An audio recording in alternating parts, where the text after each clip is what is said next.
who's wrong and who's wronger. In this corner, followed by millions, James the Exploding Unicorn Breakwell. And in that corner, ignored by millions, Steve Dash Rinko Leavers. Hey everybody, welcome back to Wrong and Wronger, and it has been a 2-week hiatus, and I felt frightened and alone without you, James Breakwell. I'm sure you were just as frightened and felt like you were wandering the desert without me. But you know who wasn't frightened? Our fans, singular. There was nobody who was asking about this show. We act like it's such a big deal when we miss, and we just skip an entire week, and nobody noticed. So the wider world, you're welcome. We didn't disturb you at all. Well, one did. Judy P. wrote that her life had no meaning without us, and she felt a little troubled by that.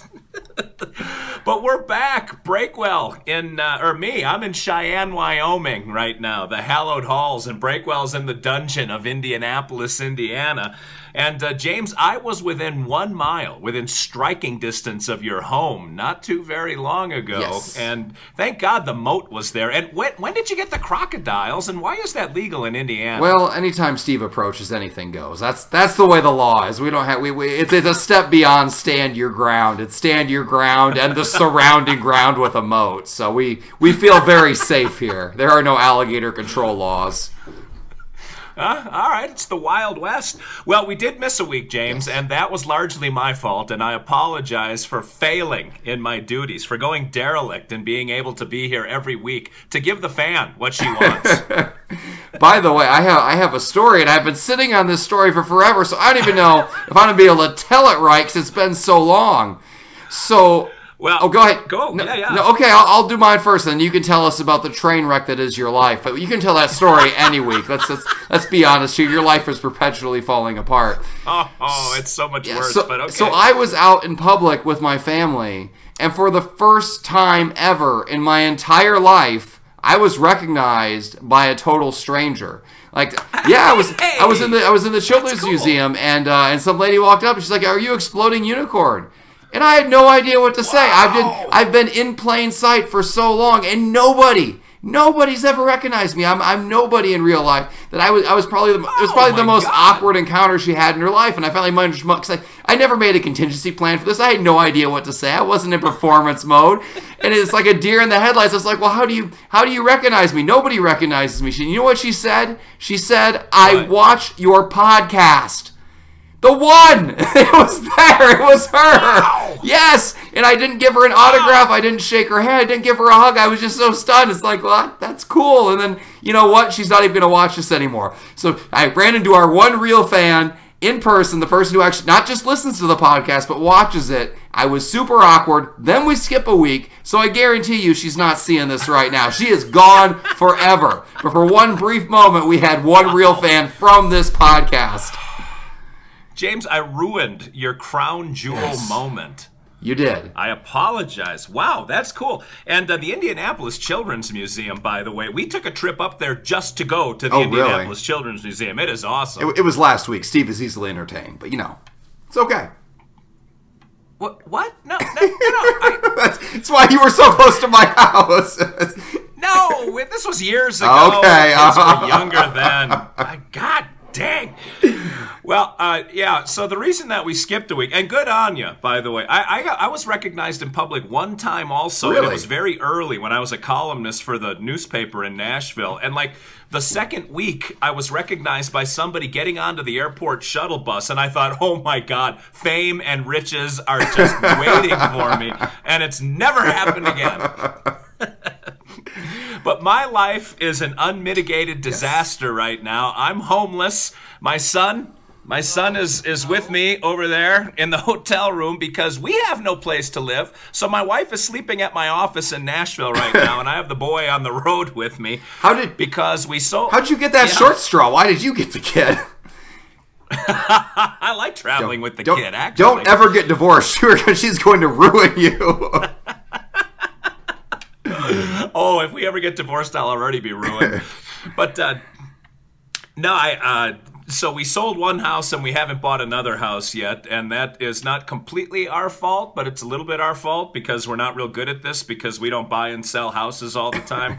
So for the next few weeks, we will be living in a hotel. And there was a whole other litany of things that have gone wrong since the last time we've seen each other. But I don't want to take all the time categorizing for people all of the different ways that my life is an absolute mess. So suffice it to say, I'm in Cheyenne, Wyoming, and that's the best part of my day today. It is truly a shame we don't have time to go through your entire tale of woe, because I'm catching bits and pieces from your frantic text messages. People promising to move your stuff and just never showing up, which is exactly the same thing your friends who would promise to move you would do. You know, that one friend with a pickup. Yeah, so it's good. It's good that I get to share that vicariously, even if we don't get to hear the whole story here. But I guess we should get to our topics. We can't spend all day enjoying how miserable you are. Well, James, I did want to say, as you and I were texting earlier today, to set this up, literally as I was hitting send, I got a push note email that Amazon.com was shipping my pre-ordered copy. That's the word I'm looking for. I haven't slept much in the last 2 weeks, but I do have this fetching cap. Amazon, oh God, Amazon shipped my copy of your book. Well, that is good news. That is my one confirmed sale so far, one to Steve Olivas, so we're good there. Hopefully I'll sell a few more than that. But yeah, Bare Minimum Parenting, the ultimate guide to not quite ruining your child, launched Tuesday, which is the day before, or 2 days before this podcast runs. It is in the wild, so if you don't want to read it, please avoid your bookstores and libraries, because it's going to be everywhere, at least until, they can get the decontamination units out there to scare it away. So yeah, it's out there in the wild. There is nobody who doesn't want to read this. You are the modern day Dave Barry.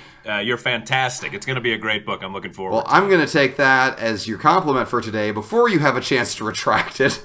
And I would like to compliment you on your extreme feelings of guilt. I didn't think you were capable of human emotion, but you genuinely... What are we talking about? You genuinely felt awful that you had to cancel that podcast. You are the man who's always on time. You are always prompt. You never miss an arrangement. And you had to flat out cancel the podcast because like 16 other people in a row canceled on you, completely out of your control, and you still felt guilty, and that made me happy. So props on you for feeling enough emotion for both of us.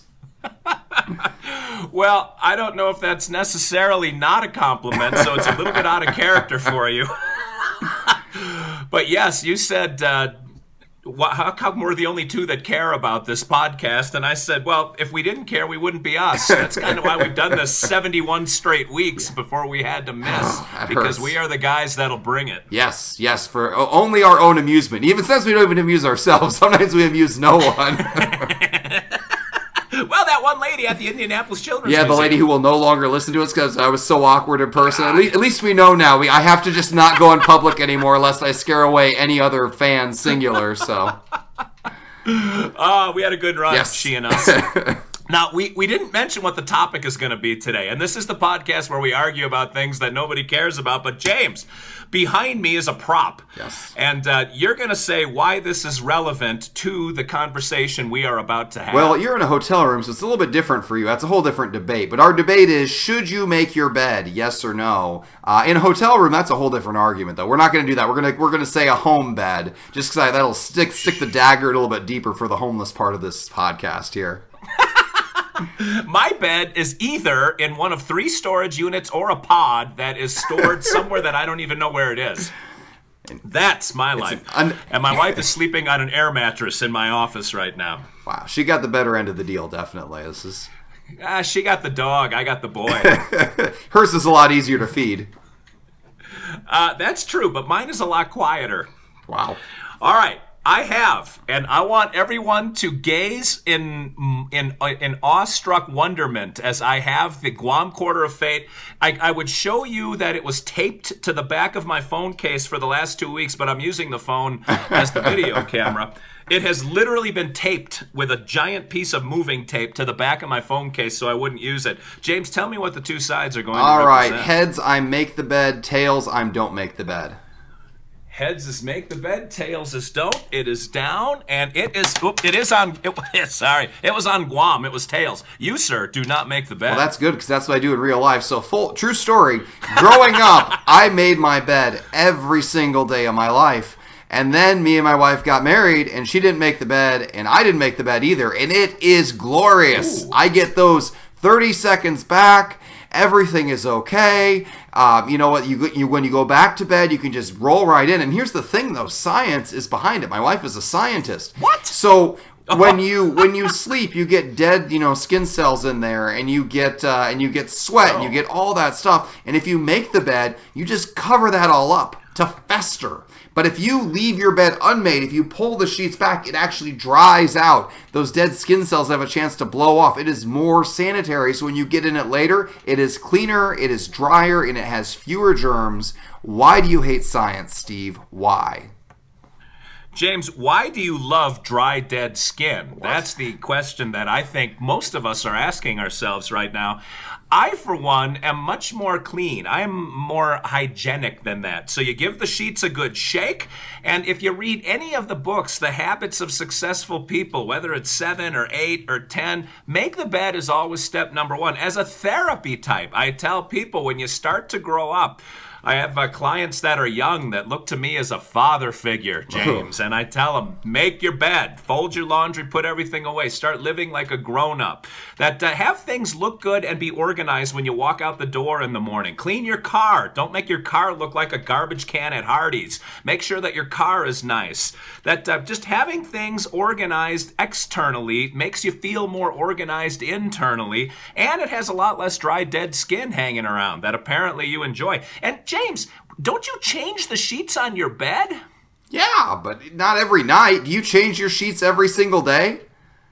No, that's what is that what I just implied? Yes. When you change the sheets, you make the bed. You want things to be cool and crisp and orderly. And I like crisp linens when I get in the evening. I like it to be a little chilly in the bedroom, and I like those sheets to be folded and snap tight. That it just feels good when you're sliding into the bed. It is snug as a bug in a rug, and not snug as dead, dry skin. I don't even know what horror show you got going on in your bedroom, but it ain't happening in the Olivas house. I don't understand how making your bed stops the dead skin cells from being in your bed, since they get in there when you sleep in it. Okay. A sanitary shake and you get rid of everything. And those moist dead skin cells are just in there, living. Who knows what kind of things are growing in there. This is why Mrs. Steve Oliva sent you 5 states away. You are disgusting.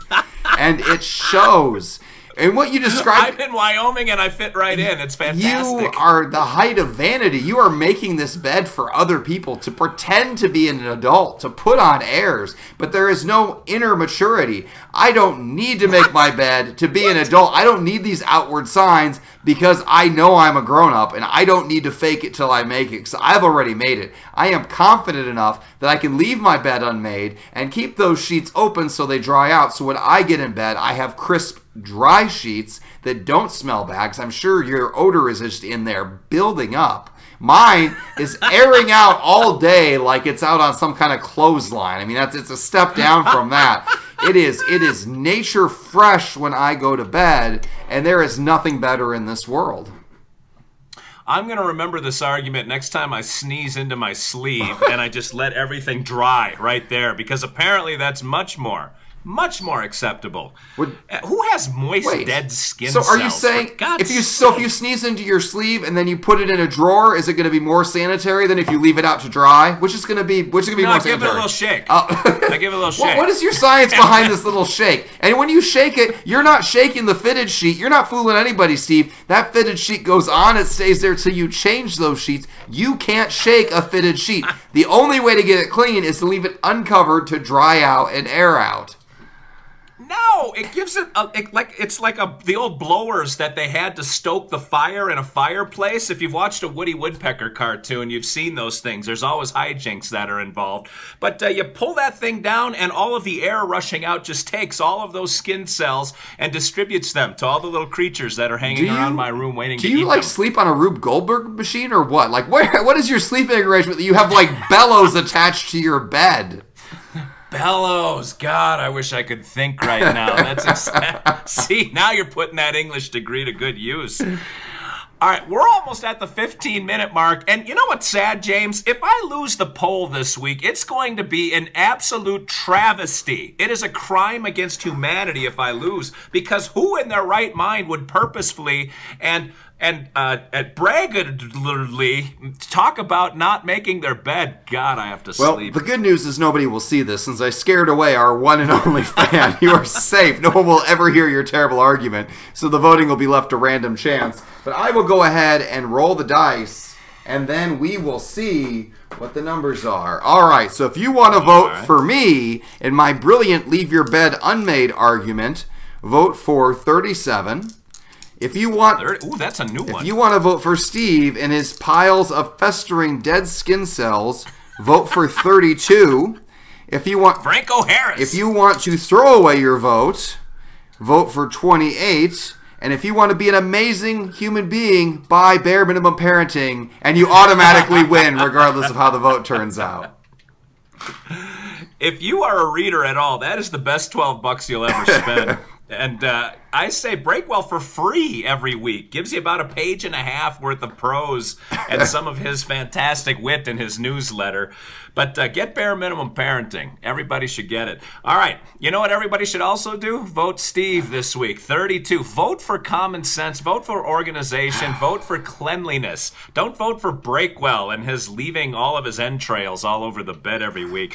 It's just DNA galore. It looks like the FBI could come in and see a Jackson Pollock painting in his room. But in the meantime, until next week, I don't have any idea where I'm going to be or if I'm going to still be alive. But one thing I do know, I will not have a house next week, and I'll be in a hotel somewhere, and Breakwell will be in his cozy little home that he just remodeled because he has to lord that over me. That's the way that he is.